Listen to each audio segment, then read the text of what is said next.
Hello everybody, this is Dr. C. What I would like to do in this pre-lecture is talk a little bit about what we mean by spontaneity of a reaction or a process, and then I want to talk about one of the main focuses of this chapter, entropy. So let's just get started. So what do we mean by a spontaneous process? Now, you might be familiar with some processes that you've done in the lab. For example, if you take some reactive metal like magnesium, and I think you did this in the 151 laboratory, and you add that to some hydrochloric acid. All right, do you remember what happened? Well, one of your products, I'm not going to write out the whole reaction, one of your products was hydrogen gas. And so when you mix these together, immediately you saw the bubbles. So clearly that's spontaneous. We added magnesium metal to hydrochloric acid, reaction occurs spontaneously. That's not always the case. So let's read this definition up here. So a process in a system, so we typically talk about our system as what our reaction is going to be. Once started, so make sure you highlight this, once started, no action from outside the system is necessary to make the process continue. So a lot of times for spontaneous processes, we do have to get them started. And as an example, a reaction that we talked about, the thermite reaction,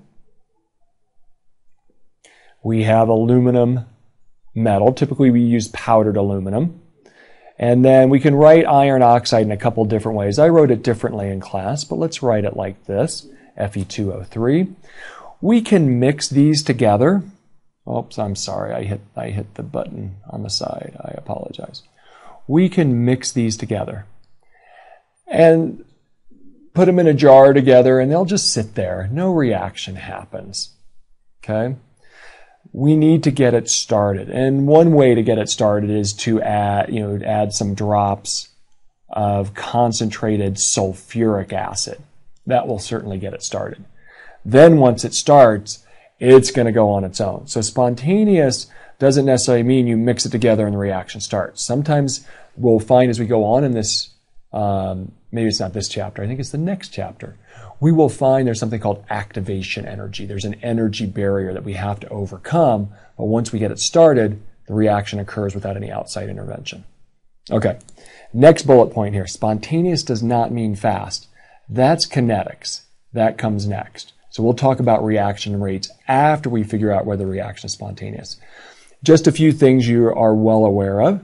A waterfall runs downhill spontaneously, but never up. Okay.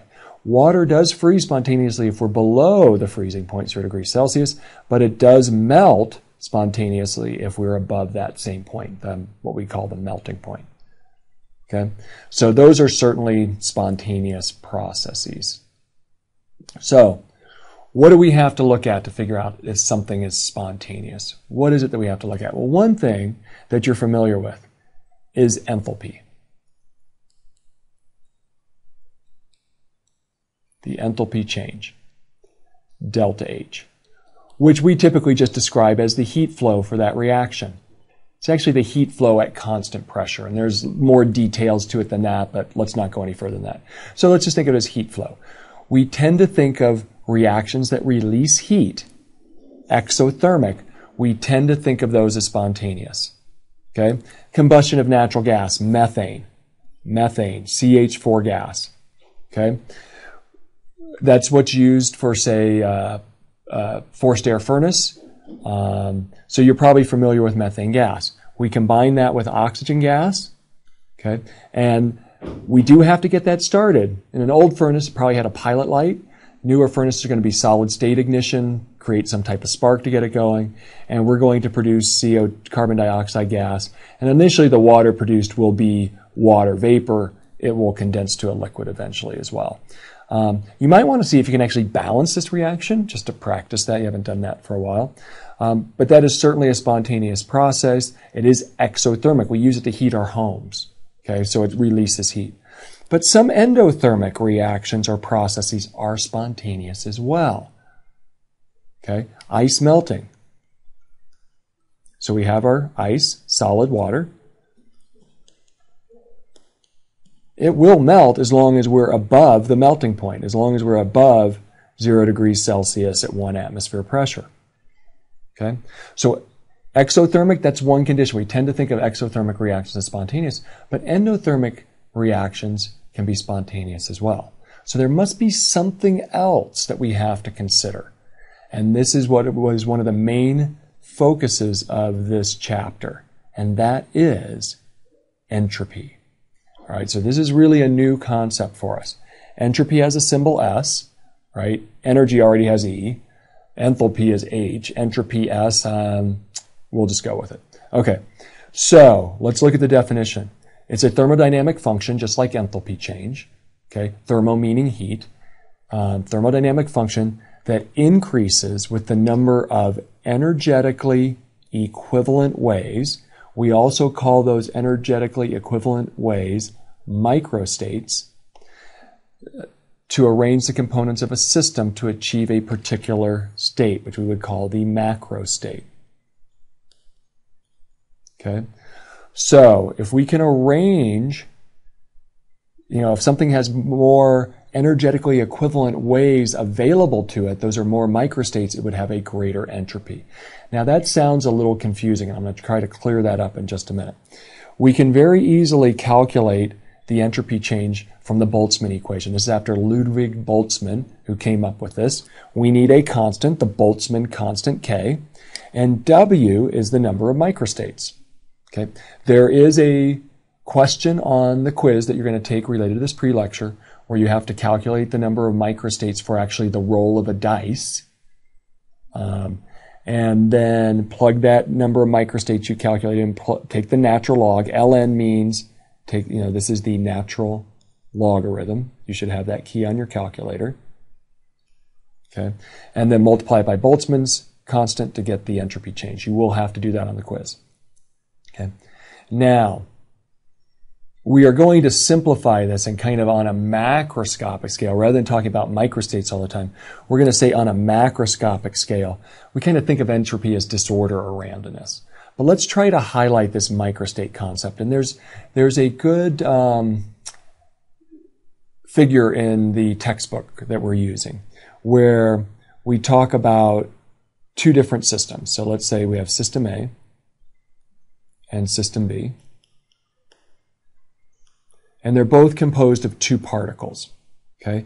Now in this system, there's only one energy state available. So this is increasing energy. This energy state, say, has an energy of 2 joules. And we have two particles, one blue, and just to keep them separate, let's make another one red. Okay? So, since there's only one energy state available, there's only one microstate.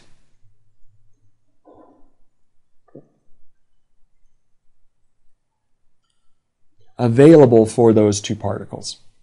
And then the total energy, the macro state of that system is 4 joules. Each particle has an energy of 2 joules, total of 4. There's only one energetically equivalent way to arrange those particles, only one microstate. Now system B is different. System B has two energy states. It has an energy state of 3 joules and an energy state of 1 joule. Same total 4 joules, so the same overall macro state. But what about the number of microstates? Well, we could have an arrangement where to get that 4 joules, the blue particle has the energy of 3 joules, and the red particle is in the 1 joule energy state. Okay, I hope you're with me. But there's another microstate available. Okay, so again, 3 joules and 1 joule. But in this microstate, the blue particle has an energy of 1 joule, and the red particle has an energy of 3 joules.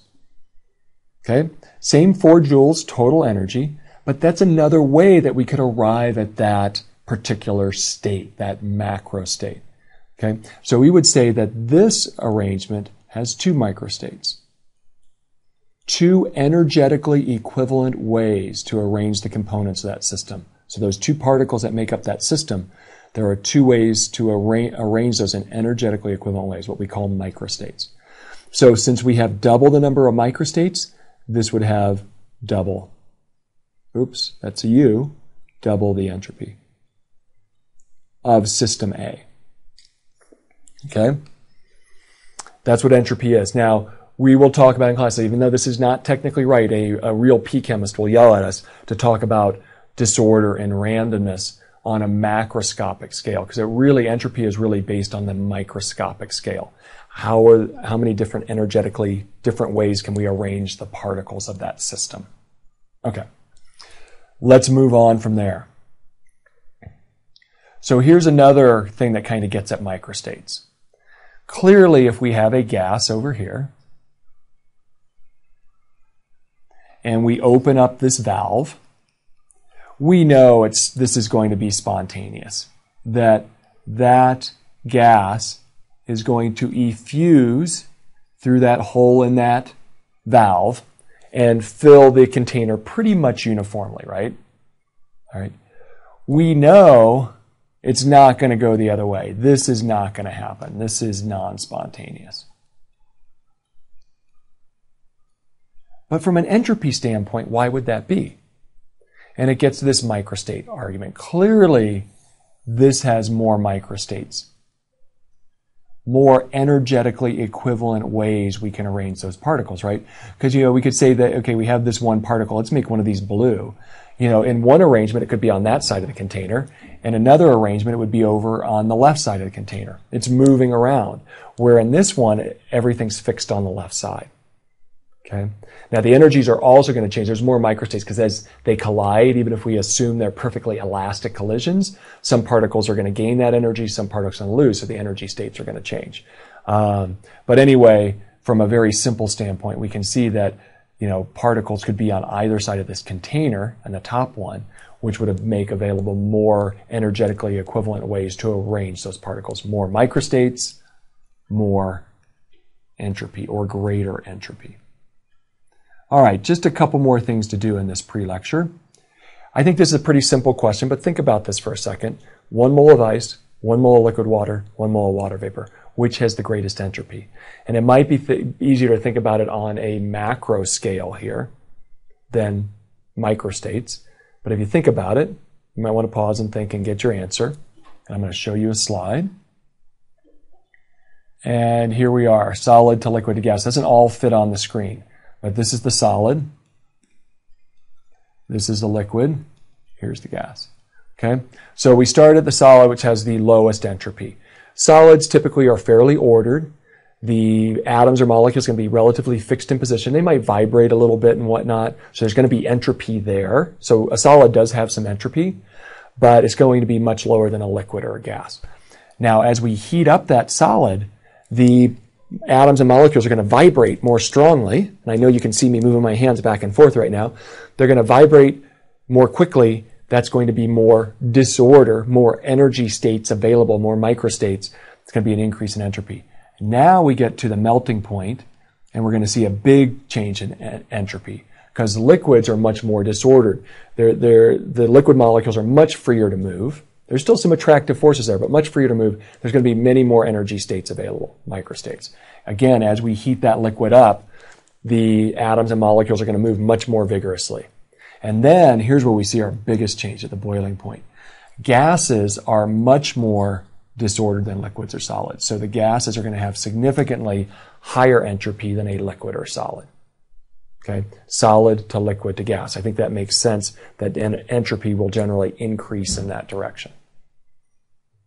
So here's another way to look at this. This would be an increase in entropy, solid to liquid, increase in entropy, liquid to vapor. We haven't talked about this one yet. Here's kind of our solute and solvent. So we're going to make a solution. This might be a salt that is crystalline solid, very ordered. This liquid has some long-range order. Then we form this solution where you can see it's much more random. There's going to be many, many more microstates available for those particles, different arrangements of those particles. This would be an increase. And as we've talked about, anytime you heat up a system, T2 is greater than T1. This would be a greater entropy, higher temperature. Greater temp, higher entropy. Okay, so that kind of gets through, okay, what is entropy? On a molecular level, we talk about microstates. On a macroscopic level, we kind of just say randomness or disorder. This kind of shows us now how, as we go from a solid to liquid to gas, maybe forming a solution, as we change the temperature, how does the entropy change? Last thing for the pre-lecture. I try to keep these relatively short. We know how to calculate delta H of a reaction, the enthalpy change, right? Delta H of a reaction is the sum of the delta H of formation values of the products, and we subtract off the delta H of formation values of the reactants. All right, we've done that. Turns out for the entropy change for a reaction, or what we also call our system, we do the same thing. We sum together the standard entropy values. We call these standard entropies.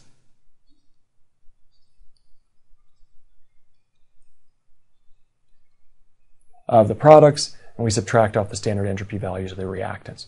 Now realize you do have to look up all of these values because even a solid has a standard entropy. The only time we're going to have a 0 standard entropy value is for a perfectly crystalline solid at absolute 0 in temperature. Not going to have that in our reactions. Okay, so you do have to look up all the entropy values, even an element, a solid element, for example, does not like delta H formation, which is 0. The standard entropy will have a value. You can look those up in the book, which is Appendix 2, or you could look, as you're doing the quiz or the homework, look those up in the homework system. Okay, I'm not going to do a calculation here. I think you know how to do this, and I will have you practice this in the quiz and in the homework. Okay, that's it for the pre-lecture, and I will see you soon in class. Take care.